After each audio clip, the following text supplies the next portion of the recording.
जाके अपने पिताजी से माताजी से तो पूछिए। 15 साल बिहार में शासन किए, बिहार के लोगों का सांस अटका रहता था, सांस निकलता नहीं था। केंद्र में मंत्री उनके सामने आते हैं तो हाथ जोड़कर प्रणाम करते हैं, लेकिन ज्यादा कुछ भाव मिलता नहीं है। मुंह मोड़कर ललन सिंह वापस चले जाते हैं। अब आजकल कुछ लोग जो है मुंगेरी लाल का सपना देख रहे हैं कि हमको गति अपने बोल रहे हैं कई मीटिंग में जा जाके कि हमको मुख्यमंत्री बना दीजिए, और हमको अगर बना दीजिएगा तो हम ही करके दिखा देंगे। ऐसा तो हम देखने नहीं किए कि भैया मुंगेरी लाल का सपना भी देख रहे हैं और अपने सपना को बता रहे हैं कि हम सपना देखे हैं, हमको बना दीजिए। नमस्कार, आप लाइव बिहार देख रहे हैं। मैं हूं राजमोहन तिवारी। देखिए, बिहार विधानसभा चुनाव 2025 से पहले इन दिनों बिहार के अलग अलग कोने में, अलग अलग जिलों में, अलग अलग विधानसभा क्षेत्रों में सरकारी कार्यक्रम खूब देखने को मिल रहे हैं, जिसमें केंद्रीय मंत्री, राज्य के मंत्री और क्षेत्र के प्रतिनिधि यानी विधायक भी मौजूद नजर आते हैं, खासकर सत्ता पक्ष के जो नेता हैं। लेकिन देखिए, जो नेता पाला बदलकर सत्तारूढ़ दल की तरफ आए हैं, क्या उनका हाल हो चुका है? ना घर के रह गए हैं, ना घाट के रह गए हैं। हालात तो ऐसे बन गए हैं कि उनसे पार्टी के बड़े नेता जिस दल में वो आ चुके हैं, वो सीधे मुंह बात भी नहीं करते। हम बात कर रहे हैं लखीसराय जिले के अंतर्गत आने वाले सूरजगढ़ विधानसभा और वहां के विधायक की। प्रहलाद यादव आरजेडी का बड़ा नाम, आरजेडी में कई बार विधायक रहे, लेकिन 2024 में जब फ्लोर टेस्ट हुआ तो आरजेडी छोड़कर सत्तारूढ़ दल के पक्ष में बैठ गए। इसको लेकर खूब हो हल्ला भी मचा, लेकिन प्रहलाद यादव मजबूती के साथ सत्तारूढ़ दल के साथ ही डटे रहे। हाल में भी वो सत्तारूढ़ दल के पक्ष में ही नजर आते हैं, लेकिन देखिए उनका सम्मान, उनका इज्जत कितना उस सत्तारूढ़ दल में हो रहा है। जब ललन सिंह मुंगेर के सांसद, केंद्र में मंत्री उनके सामने आते हैं तो हाथ जोड़कर प्रणाम करते हैं, लेकिन ज्यादा कुछ भाव मिलता नहीं है। मुंह मोड़कर ललन सिंह वापस चले जाते हैं। उन्हीं के सूरजगढ़ विधानसभा क्षेत्र में जब सरकारी कार्यक्रम होता है तो उसमें भी विधायक की पूछ नहीं, नजर ही नहीं आते पूरे कार्यक्रम में। जो उनके खिलाफ जेडीयू से टिकट लेकर चुनाव लड़े थे रामानंद मंडल, वो मंच पर नजर आते हैं। अशोक चौधरी जो कि ग्रामीण कार्य विभाग के मंत्री हैं, वो दिखाई देते हैं। ललन सिंह जब भाषण देना शुरू करते हैं तो उसमें भी अपने पार्टी के नेता, तमाम अधिकारियों का नाम और अशोक चौधरी का नाम लेते हैं। लेकिन सूरजगढ़ विधानसभा के विधायक जिन्होंने नीतीश कुमार की सत्ता बचाने में अहम भूमिका निभाई, उनका भी नाम नहीं लेते हैं। ऐसा ही हालात अब सूरजगढ़ विधानसभा में बन गया है और इसको देखकर लगता नहीं है कि क्या प्रहलाद यादव को इस बार जनता दल यूनाइटेड से टिकट मिल भी पाएगा। हम आपको सुना रहे हैं कि ललन सिंह जब सूरजगढ़ विधानसभा में सरकारी कार्यक्रम में पहुंचे थे, तमाम नेता, मंत्री, विधायक, अधिकारी वहां मौजूद थे। जहां प्रहलाद यादव दूर दूर तक दिखाई नहीं दिए, जहां इतनी भीड़ उमड़ी हुई थी, वहां पर सूरजगढ़ विधानसभा को लेकर ललन सिंह ने क्या कुछ कहा है और जिस तरीके से तमाम नेताओं के नाम लिए, क्या उसमें प्रहलाद यादव का भी नाम है? क्योंकि अब तो पाला बदलकर उन्हीं के साथ हैं, तो आखिरकार उनका भी नाम क्यों नहीं लिया गया? ये सवाल उठ रहे हैं कि क्या सचमुच प्रहलाद यादव को इज्जत और सम्मान उस जनता दल यूनाइटेड और सत्तारूढ़ दल में मिल पा रहा है? पहले आप सुनिए ललन सिंह का ये भाषण। माननीय मंत्री, ग्रामीण कार्य विभाग के माननीय मंत्री और छोटे भाई अशोक चौधरी जी, लखीसराय जिला के जिला पदाधिकारी श्री मिथिलेश मिश्रा जी, लखीसराय जिला के आरक्षी अधीक्षक श्री अजय जी, लखीसराय जिला देशूत्री के उपाध्यक्ष श्री रामानंद मंडल जी, लखीसराय जिला के उप विकास आयुक्त सुमित जी, यह उपस्थित ग्रामीण कार्य विभाग के मुख्य अभियंता अधीक्षण अभियंता, कार्यपालक अभियंता, लखीसराय जिला के अनुमंडल पदाधिकारी, आरक्षी उपाधीक्षक, सूरजगढ़ा नगर परिषद की सम्मानित अध्यक्षा, यहाँ उपस्थित अन्य सभी पदाधिकारीगण, मंच पर बैठे हुए अन्य सभी सम्मानित नेतागण और दूर दूर से सूरजगढ़ा विधानसभा क्षेत्र के सुदूर दूर दूर के गांव से आए हुए आप सभी माताओं, बहनों, भाइयों, बुजुर्गों, नौजवान साथियों,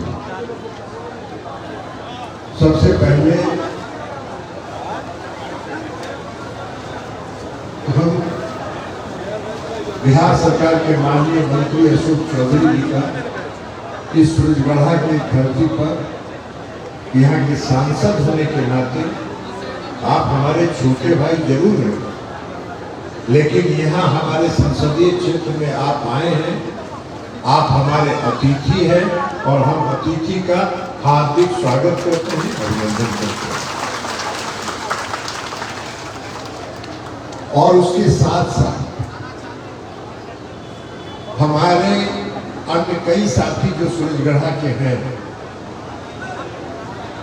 जो बोलना चाहते थे, आज के इस सभा में अपना उद्गार व्यक्त करना चाहते थे, वो नहीं कर पाए, हम उनसे भी क्षमा मांगते हैं, क्योंकि यह सरकारी कार्यक्रम था, कोई पार्टी का कार्यक्रम या राजनीतिक कार्यक्रम नहीं था, इसलिए उनको आज समय नहीं मिला।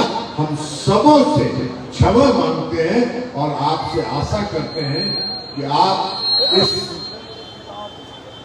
परेशानी को समझेंगे और मन के अंदर कोई पीड़ा नहीं रखेंगे।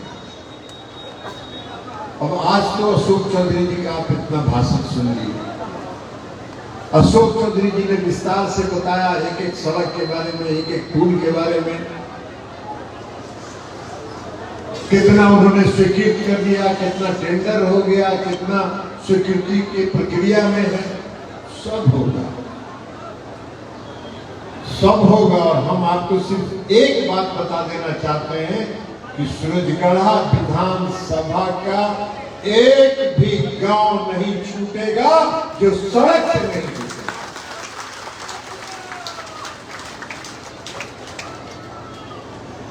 क्योंकि हमको याद है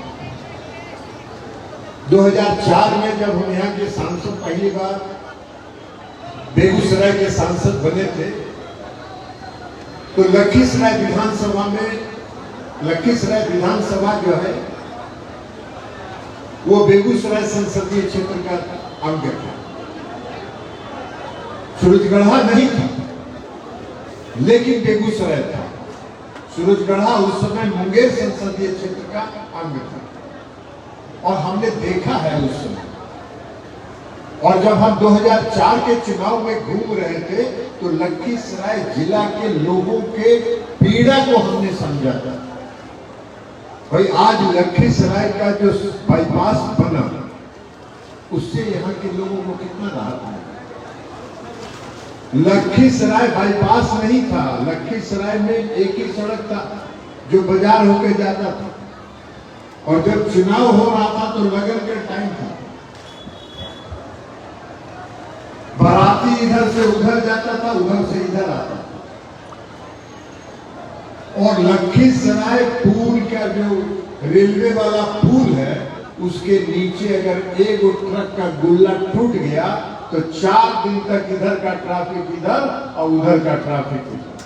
2005 में जब नीतीश कुमार जी ने नवंबर 2005 में जब बिहार का सत्ता संभाला था, क्या था उसमें बिहार का हालत, क्या था बिहार की स्थिति।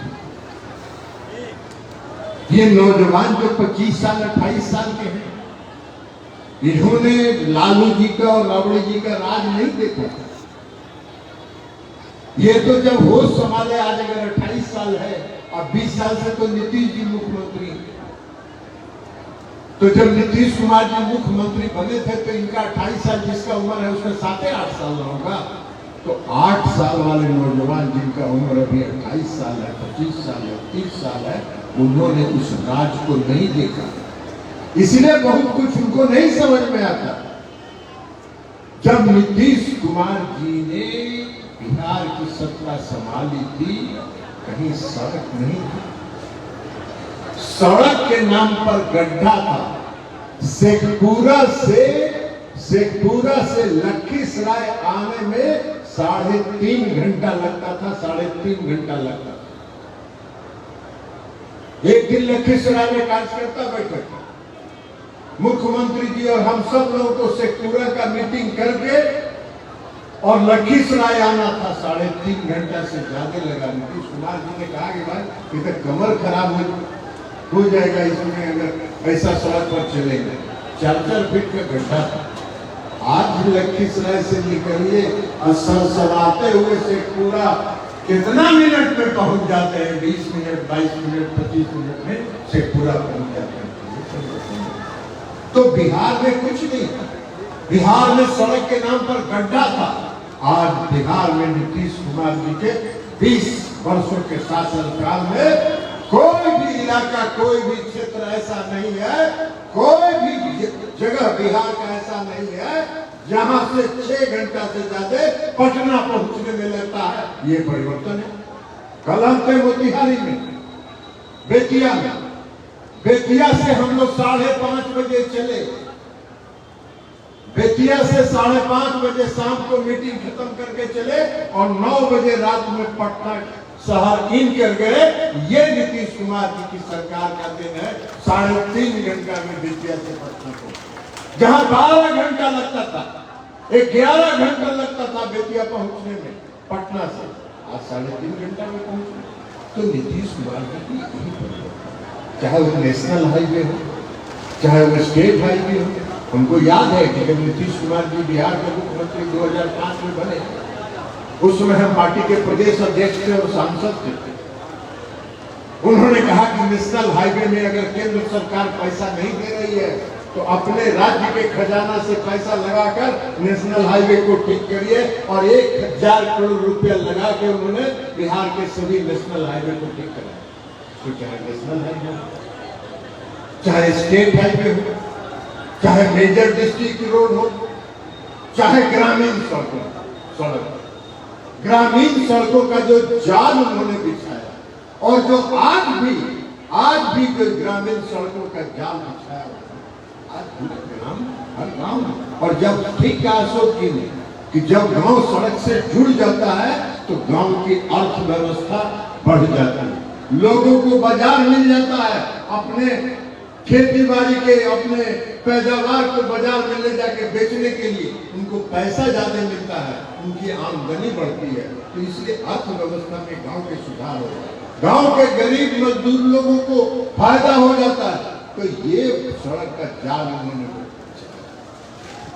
बिजली के क्षेत्र में क्या था बिहार में? बिजली सूरजगढ़ा का कोई गांव ऐसा था जहां पुराना राज में 2005 के पहले बिजली थी? बिजली कहीं नहीं थी, बिजली कहीं नहीं थी। और कहीं अगर बिजली थी, तार और किसी गांव में अगर था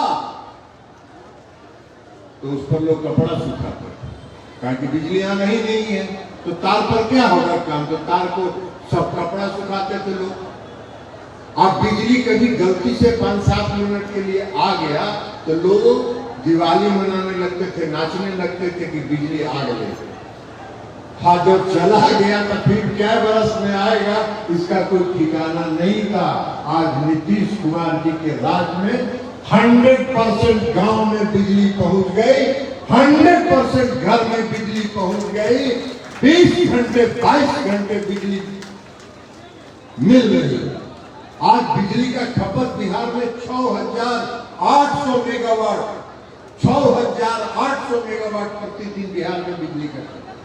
अब आजकल कुछ लोग जो है मुंगेरी लाल का सपना देख रहे हैं कि हमको गति अपने बोल रहे हैं कई मीटिंग में जा जाके कि हमको मुख्यमंत्री बना दीजिए, और हमको अगर बना दीजिएगा तो हम ही करके दिखा देंगे। ऐसा तो हम देखते नहीं किए कि भैया मुंगेरी लाल का सपना भी देख रहे हैं और अपने सपना को बता रहे हैं कि हम सपना देखे हैं, हमको बना दीजिए। अरे भैया, जाके अपने पिताजी से माताजी से तो पूछिए। 15 साल बिहार में शासन किए, बिहार के लोगों का सांस अटका रहता था, सांस निकलता नहीं था। शाम के बाद, सूर्यास्त के बाद कोई घर से नहीं निकलना चाहता था। गलती से अगर कोई घर का लड़का या बुजुर्ग कोर्ट कचहरी के काम से, बाजार के काम से गए हुए हैं, लोग दरवाजा पर बैठ के बाट जोते रहते थे कि कम से कम घर सुरक्षित पहुंच जाए। यह आपके माताजी का और पिताजी का राज था। जरा पूछिए ना जाके माताजी के पिताजी से, राज से वही राज लाना चाहते हैं। फिर बिहार की जनता आपको ये अनुमति नहीं देगी कि बिहार फिर जंगल राज में चला जाए, जंगल राज में चला जाए। इसलिए सचेत रहना। पिताजी से पूछिए कि आप जब 15 साल शासन किए तो बिहार में कितना नरसंहार हुआ था। बिहार नरसंहारों के लिए जाना जाता था। बिहार में अपहरण का उद्योग चलता था, अपहरण का उद्योग होता था, अपहरण होते थे, और अपहरण का फिरौती एक सेंटर था। हम नाम नहीं लेंगे, सब बिहार के लोग जानते हैं कि फिरौती का रकम कहां वसूला जाता था, सब लोग जानते हैं। तो फिरौती का रकम, अपहरण का उद्योग चलता है। आज वही फिर से बिहार को पहुंचाना चाहते हैं। बिहार के लोग इसके लिए तैयार नहीं है, बिहार के लोग तैयार नहीं है। घटनाएं कहीं होती है, घटनाएं हो सकती हैं, इसलिए कि कोई आजकल भाई भाई में झगड़ा हो जाता है, कई जगह प्रेम का प्रसंग चलता रहता है, घटनाएं हो जाती हैं। लेकिन घटनाएं अगर होती है तो पुलिस प्रशासन की त्वरित कार्रवाई होती है और घटना करने वाले लोग पकड़े जाते हैं, उन पर कार्रवाई होती है। तो इसलिए साथ में आप सूरजगढ़ा के लोग हैं, सजग हैं, हम जानते हैं आप सजग हैं। कई तरह का प्रचार दुष्प्रचार इस बार लोकसभा के चुनाव में हुआ, लेकिन सूरजगढ़ा के लोग मजबूती के साथ नीतीश कुमार के साथ खड़े रहे और आगे भी मजबूती के साथ नीतीश कुमार के साथ खड़े रहिएगा। यही आग्रह और अपील करने के लिए हम आए हैं। और सूरजगढ़ा का विकास का जो काम बचा हुआ है, उस काम की चिंता आप छोड़ दीजिए, उस काम की चिंता मुझको करने दीजिए। कोई भी क्षेत्र, कोई भी गांव ऐसा नहीं बचेगा जो विकसित नहीं होगा। और आने वाले समय में सूरजगढ़ा एक विकसित विधानसभा क्षेत्र के रूप में जाना जाएगा। यही हम आपसे अपील और आग्रह करते हैं। और उसके बाद अंत में हम आप सभी, कल का हम जब फोन किए तो मालूम हुआ कि बहुत बारिश हो रहा है, और हमको लगा कि बारिश हो रहा है तो लोग कैसे आ पाएंगे। लेकिन आज उस सब के बावजूद आप इतनी बड़ी संख्या में यहाँ आए हैं। हम अपनी ओर से आपका इस बात के लिए अभिनंदन करते हैं कि आपका प्रेम है, आपका स्नेह है, आपका आशीर्वाद है जो मेरे साथ है। और इसलिए हम आपका अभिनंदन करते हैं। और आपका अभिनंदन करते हुए हम अपनी बात समाप्त करते हैं। बहुत बहुत धन्यवाद। तो अभी आपने सुना ललन सिंह का ये भाषण। केंद्र में मंत्री हैं, सूरजगढ़ा विधानसभा में गरज रहे थे। लखीसराय जिले के अंतर्गत किस तरीके से नीतीश कुमार ने काम किया है, किस तरीके से विकास हो रहा है, सड़कों का किस तरीके से जाल बिछा हुआ है, नीतीश कुमार के नेतृत्व में कितना काम हुआ है, ये तमाम बातें उन्होंने गिनवाया है। लेकिन कहीं उन्होंने इसका जिक्र नहीं किया कि इस विधानसभा के विकास में प्रहलाद यादव का भी योगदान है। प्रहलाद यादव, जिन्होंने नीतीश कुमार की सत्ता बचाने में अहम भूमिका निभाई, जिन्होंने पाला बदलकर, आरजेडी को छोड़कर, लालू यादव, तेजस्वी यादव को छोड़कर नीतीश कुमार के साथ आना पसंद किया, समर्थन दिया, सरकार बचाई। लेकिन अब उस प्रहलाद यादव को जनता दल यूनाइटेड कितना भाव दे रही है, उनको कितनी अहमियत मिल रही है, इस पूरे भाषण से आप अनुमान लगा सकते हैं। हमारी जो खबर है उसमें यही निकलकर सामने आया है कि प्रहलाद यादव इस कार्यक्रम में दूर दूर तक नजर नहीं आए। और ये भी खबर आ रही है कि ललन सिंह से एक जगह जब सवाल किया गया इस विधानसभा में टिकट को लेकर, तो उन्होंने कहा कि पुराने आतंक मचाने वालों को टिकट न देकर हम जनता दल यूनाइटेड के ही किसी कैडर को टिकट देंगे। अब सवाल है कि वो कैडर कौन होगा? क्या वापस से रामानंद मंडल जेडीयू के टिकट पर सामाजिक समीकरण को साधते हुए सुरगढ़ा लड़ेंगे? क्या कुछ डील हुई थी प्रहलाद यादव से जब वो आरजेडी छोड़कर सत्तारूढ़ दल की सरकार बचाने के लिए उन्होंने पाला बदला था? कई सवाल सूर्यगढ़ा विधानसभा को लेकर खड़े हो चुके हैं। हालांकि एक और बात बता दें कि लोजपा भी इस सीट पर दावा कर रही है। देखना बड़ा दिलचस्प होगा सूर्यगढ़ा विधानसभा की लड़ाई। लेकिन फिलहाल जो वर्तमान विधायक हैं, आरजेडी से जीते हैं प्रहलाद यादव, उनकी कितनी पूछ वो भी आपने देखा। बने रहिएगा हमारे साथ। आप सभी का बहुत बहुत धन्यवाद।